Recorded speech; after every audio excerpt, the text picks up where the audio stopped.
Mr. Speaker, ladies and gentlemen, sure, blood may be thicker than water, but what's thicker than blood is the truth.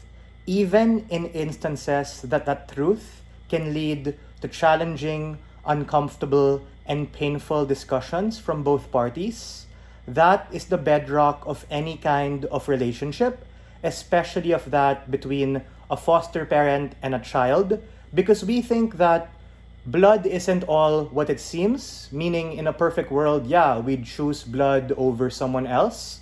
But in instances where these children who are now orphans were orphans out of neglect or orphans out of circumstance, like their parents passed away, this debate is about how we can truly help them, looking at it through the lens of these foster parents who have to make a challenging decision. Because what the previous speaker tells us, at worst, is being disingenuous and lying to them, which robs them the ability to truly make an informed decision.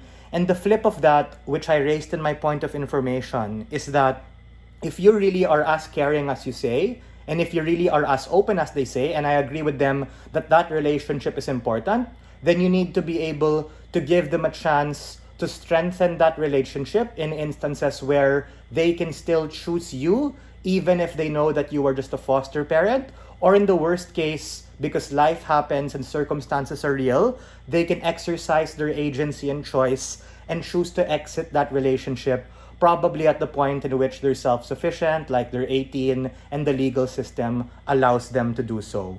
Or, at best, what essentially happens is that you eventually make that decision for them. Because I relate and understand with opening government and GovBench as a whole, they want to prevent things from being awkward, they want to lubricate the relationship as much as possible. But the irony is that you need to have these challenging discussions, whether it be when they're 18 or whether it be at a young age, at the point in which they're cognizant, to be able to make that decision allows you a chance to be able to build a more fruitful relationship. A couple of things in this debate to clean it up, to make the debate better. Number one, this is an actor debate about what the adopted parents should do. And I think that these adopted parents, I empathize, are in a very tough position because it's like their interest is, wanting like a legit, nice family, all of those things that are as frictionless as possible.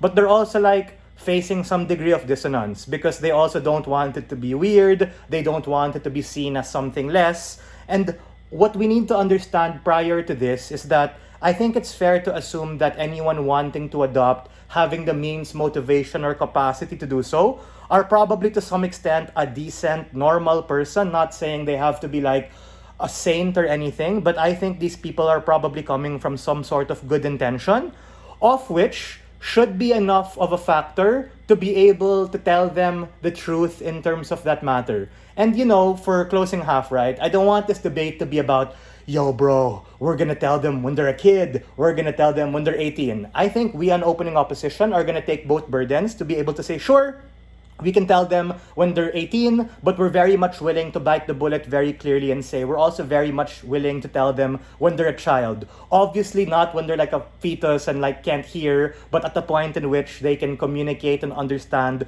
the realities of the world, 5 and up or something, for the best possible debate. The second thing I have to say is that let's characterize the kid also, because I think that connected to the interest of the parent is also the interest of the child, which they pretty much put as a priority given what I mentioned in my pre-oration. And that child is probably to some extent maybe going to be confused because I understand that adoption doesn't always happen when you're a fetus, meaning opening government at best argues this like perfect world where you can just condition them. But I think for a good debate, I'll also argue that adopting can also happen when they're also of that age, when they're probably been through multiple foster families, when they've been tossed around by social service, etc. And these children to some extent might be confused, might be stressed out, and might wanting to find some degree of normalcy. But a prerequisite to normalcy is understand like what the fuck's really happening in your life and your family, and the point in which you lie to them, because opening government also takes a bold burden to say, bro, we're never going to tell them. That's exactly the point in which you rob them the ability to make that decision. Ladies and gentlemen, contrary to popular belief, things can get worse, and just because you can do something doesn't mean you should. We think what we really want is to be able to have the ability to be able to allow people to make those decisions. Why is that, right? Because even if you can hide this information, these children fundamentally have a right to that information. And I don't mean this vague debate stuff like a right as something good or something we like on our side of the house, but I posit that that right is key and fundamental to their degree of personhood.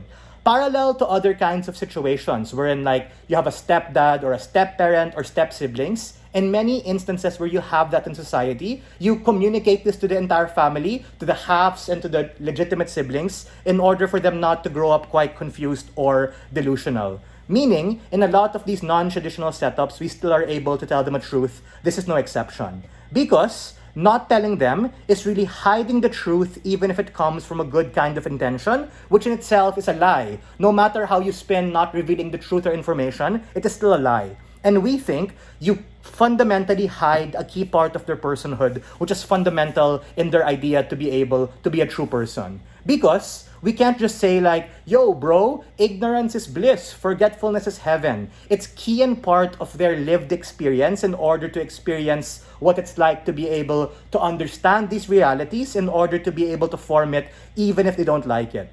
Because I think that these particular parents shouldn't preempt this harm, because the point in which you do not choose to reveal it, you in itself exercise that choice already when you make that choice for them, which is actually some sort of slavery, don't you think? You don't tell them the truth, and the truth is that you are not their legal parent, you are not connected to them by blood, and you hope and believe that things are magically going to be better just because you choose to reveal these or not reveal these kinds of information. Meaning, yes, in a perfect world, there's no change.